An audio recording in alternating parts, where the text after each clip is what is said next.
蛇年画蛇添足的故事。大家好，蛇年是智慧和反思的时刻。有一个著名的中国故事，教会了我们一个重要的道理，要懂得何时停止。这就是画蛇添足的故事。这个故事出自《战国策》，这是一本记录古代中国政治和军事故事的书。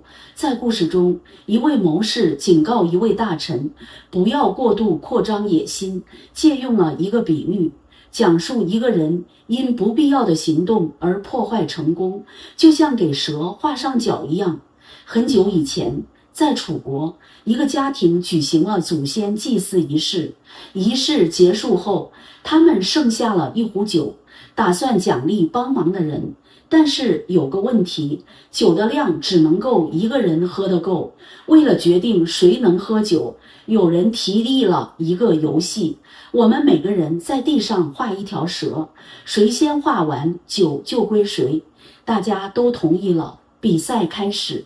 有个人很快就画好了他的蛇，看到其他人还在画，他觉得很得意，心想，我画得这么快，大家都很慢，我还有时间给我的蛇画几只脚呢。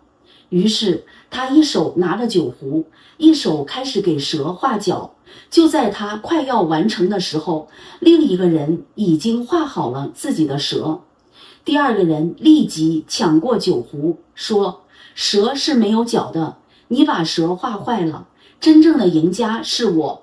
说完，他抬起头，一口气喝完了酒，留下第一个人空手而回。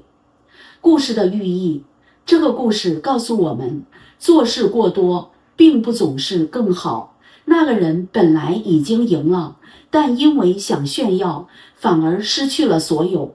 成语画蛇添足警示我们，不要做不必要的事情，这样可能会破坏原本的成功。